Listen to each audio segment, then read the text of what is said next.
Hi there, my name is CLafoe. I am a registered nurse. I currently work in the cardiac cath lab unit here at a local hospital, and I am taking the BSN course at Midway University. Today I will be presenting Dr. Barnard, parent-child interaction model. So we're going to first start out with our overview. So the overview of her theory is that a healthy child development depends on the parent or the caregiver responding to signals that the child gives in a loving, empathetic, a dependable manner from the beginning that it's born. So with that being said, you've got a three-way street. So you've got the caregiver, the parent, the environment, and then how well the child does. So different aspects of this could depend on the caregiver's age, their education, their coping skills, their health, physical, mental health, psychosocial situations. Environment could come down to their culture, their social support, their financial ability, resources, and then of course any community involvement. And then those factors depend on the child, the sleep patterns, the temperaments, physical appearance, physical, developmental, behavioral handicaps. So this is what we're going to be looking at today that Dr. Barnard's theory presents. So a little bit about our nursing theorist, Catherine Barnard. She was born April 16th, 1938. She was born in Omaha, Nebraska. She received her Bachelor of Science in Nursing in 1960, and then she went on to get her MSN in 1972, as well as her PhD at the University of Washington in 1972.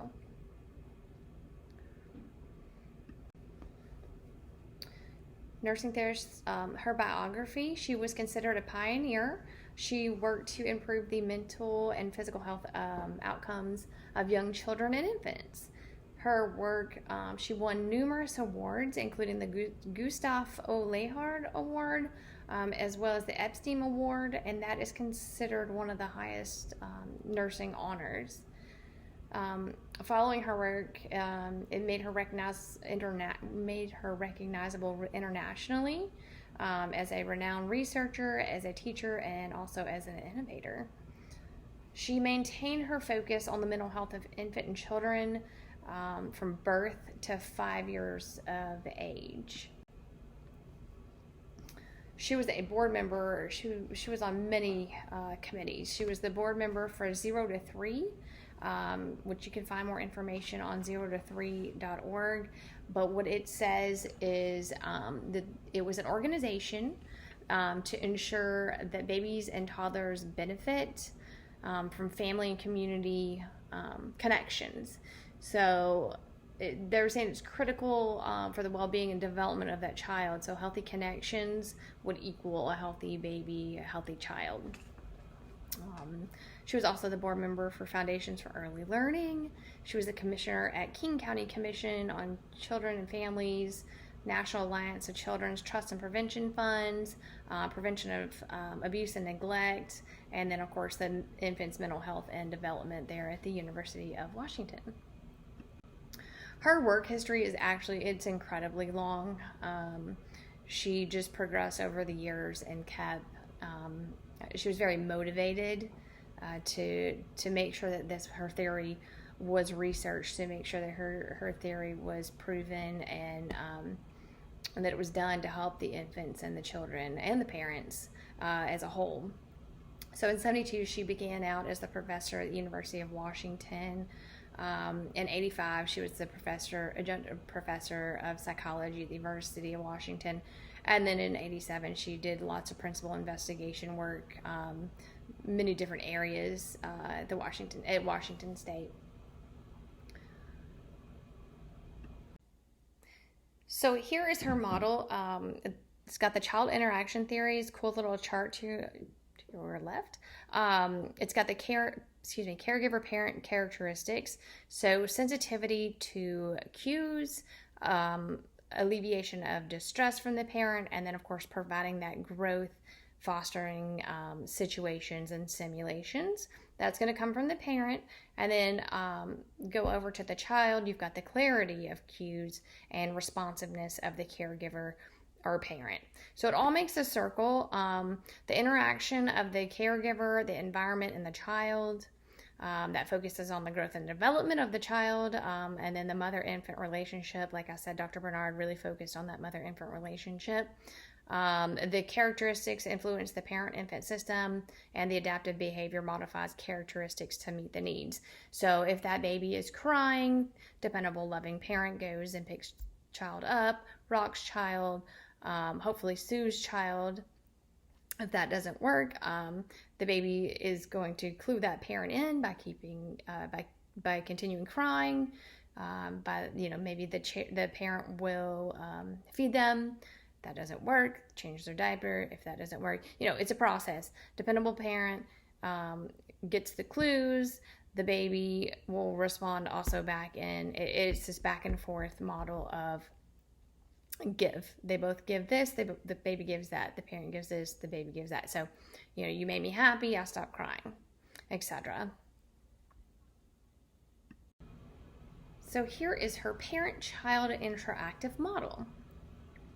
Again, this is like I said, it's the healthy child development dependent upon the parent or caregiver responding to signals from the child in a loving, dependable manner. You can see the model here. If I point out if you can see it, the model shows it's a big circle. So the caregiver parent characteristics, they have to have sensitivities to the cues that the baby is giving to be able to alleviate that stress and provide growth fostering situations, dependability, comfort, safety.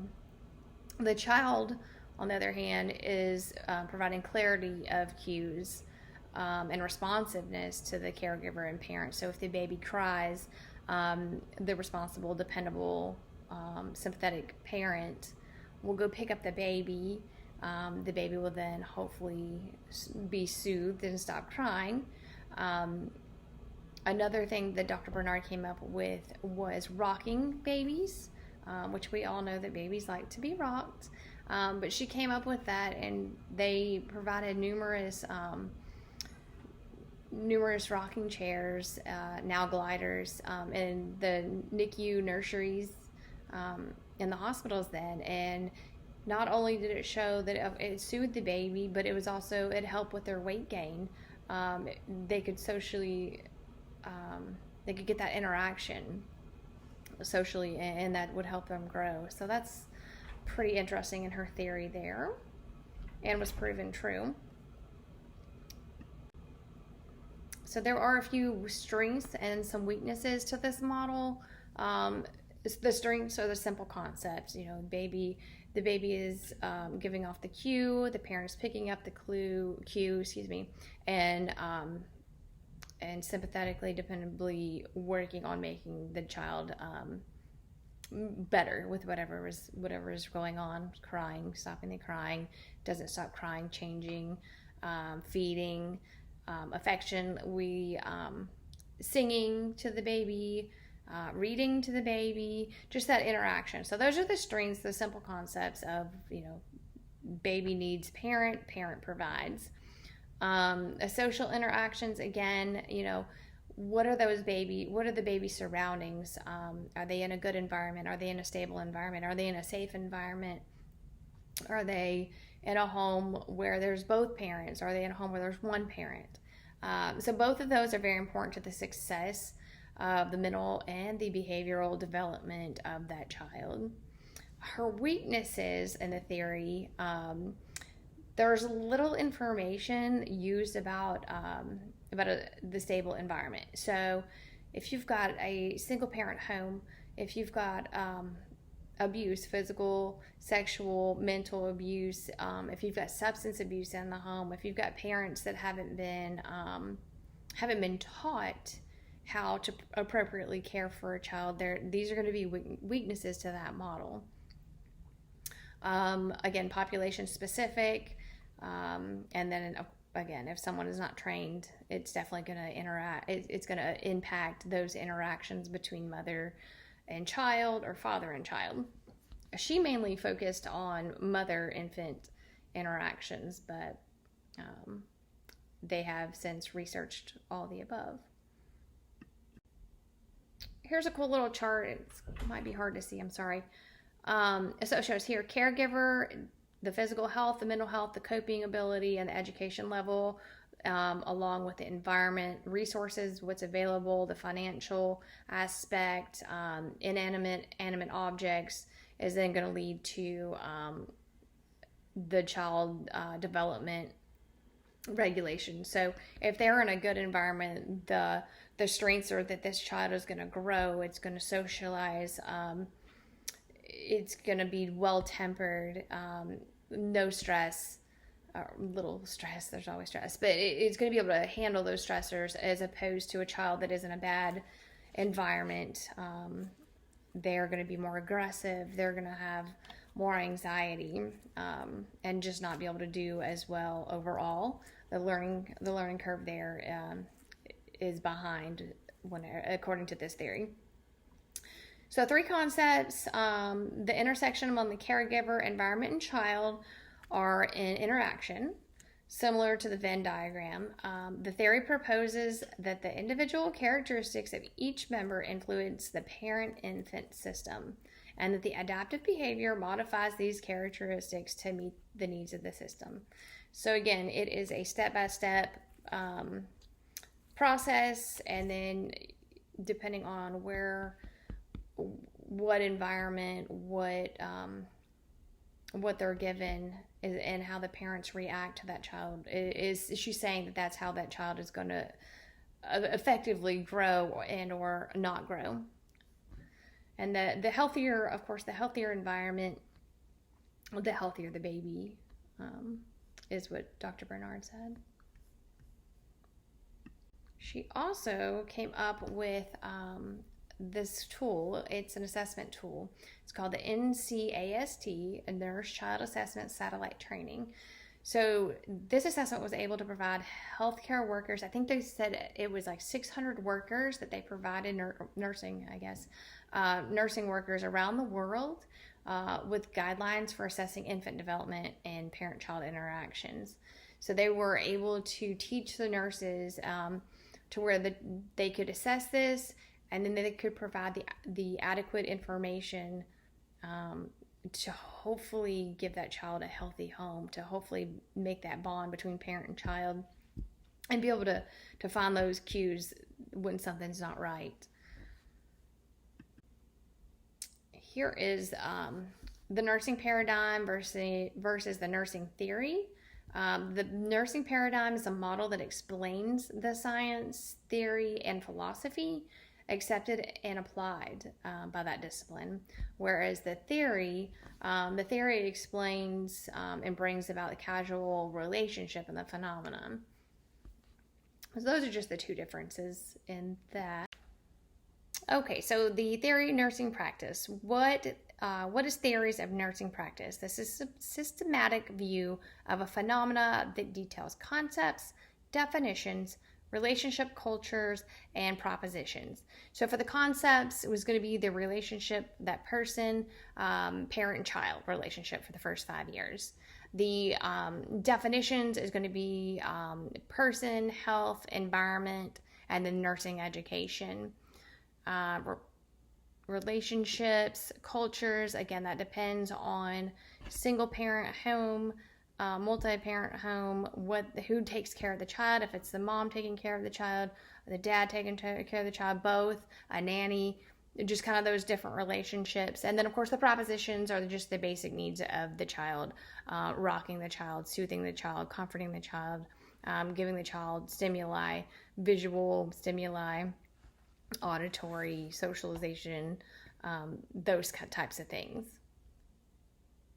And then for our nursing paradigm here, our key concepts, our major concepts for the parent-child interaction model is you're going to have the person, so putting the auditory, the visual, tactile stimulation to good use, the health, the family provides basic preventative health care, making sure you've got your well child visits, making sure the child has enough food to eat in the home, make sure they're getting their vaccinations, in a stable environment, a healthy community.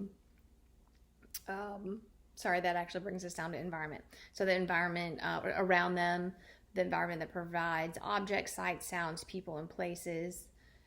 They need that good environment to positively grow.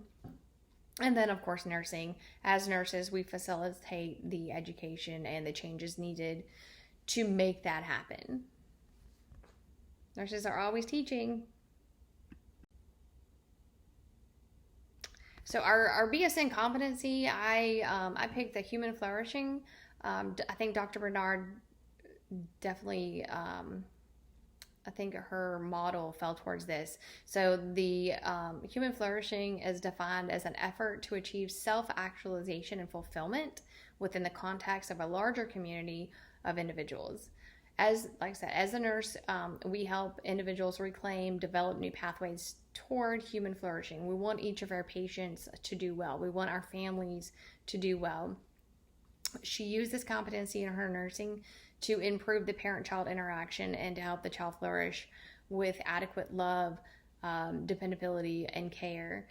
That child was able to flourish and would have fewer behavioral problems and a healthier lifestyle. So that's according to Dr. Barnard's PCI theory. Here are some core values.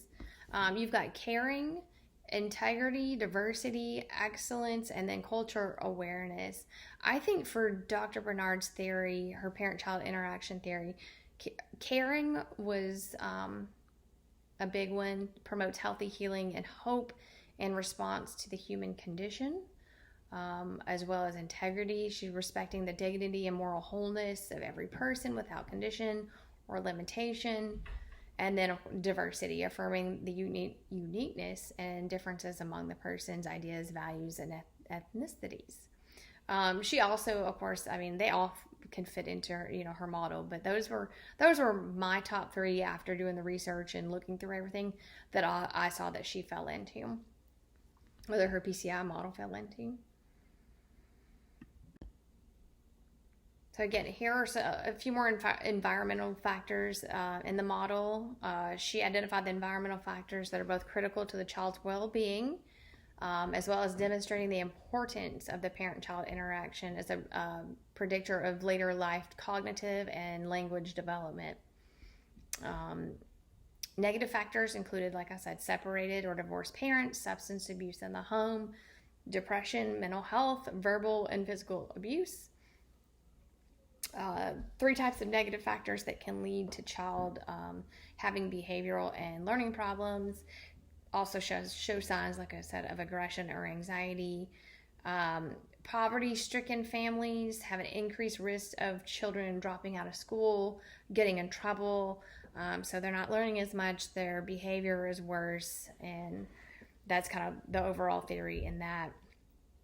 The long-term effects include teen pregnancy, and then, of course, adult earning deficits. So they're not able to get the job that they want, or because they don't have the education, or because they've gotten in trouble and just hanging around the wrong people.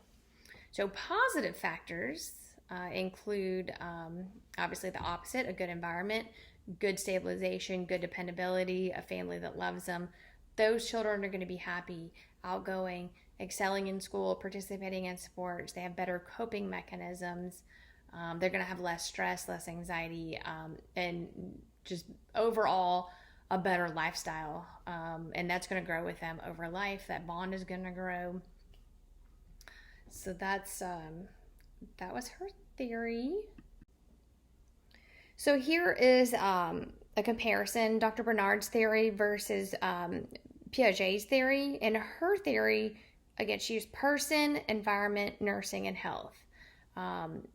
That's how hers was laid out. Piaget's was more cognitive development, comprehensive theory, nature-human development.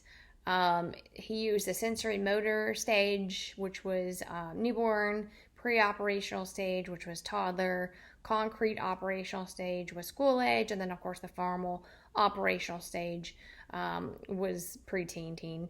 Those were more an objective type of theory.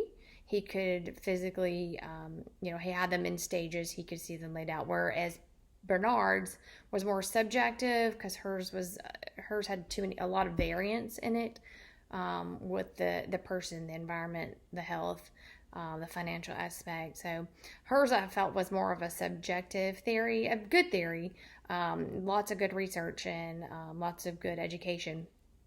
But when you compare the two, that's the differences that I see from the nursing standpoint. And then Dr. Barnard, sadly, she passed away at the age of 77 in June 2015. Said even after her death, she was still described. She was a visionary nurse scientist who believed deeply that every child not only had the right to early, nurturing relationships, but that those relationships were the foundation for a lifelong healthy life. I do know that from research that UC Davis Children's Hospital Sacramento still uses her PCI model that Dr. Barnard implemented, as well as University of Wisconsin. And then I've also seen that the University of Kentucky and numerous other hospitals here locally do use her model. They may add to it or change it up a little bit. But I know at the University of Kentucky, they have kangaroo care to promote that bonding between the parent and the child. So what they do, instead of taking the baby away, they take it to the nursery right away. As soon as they figure out that the baby's happy, healthy, good to go, they place baby skin to skin on mom and or dad's belly or chest for quite a few hours, to let them get that bonding, to get that nurturing, soothing for both. It's good for parent and child. They've got the rockers in the room, or the gliders, to soothe the baby. They now, they're providing education to be able to have mom or dad or both in the room taking care of the baby, teaching them how to, if they're breastfeeding, bottle feeding, changing diapers, swaddling, all that stuff. The nurses and other medical workers are there to be able to provide that education. They're using those tools that Dr. Barnard has put in place, adding some to it, but the base is still there to make sure that they get that happy, healthy, that they're going to be going home to a good environment, and teaching them how to be good parents and hopefully to be able to raise a good kid. Doesn't always happen. There are always those flaws. You can be a great parent and do all the right things, and sometimes things don't work out. But over on her theory, that was her theory, and they still do that today to try to promote that well-being for that infant and child. So that was Dr. Barnard's parent-child interaction model. I have listed my references here. I used numerous ones throughout the presentation. Here's the second page. So if you all have any questions, any concerns, anything at all, feel free to shoot me an email. It's CLafoe, LaFoe. And I hope you enjoyed this presentation. I hope you learned something from it. And I hope you all have a great night. Thank you. Bye.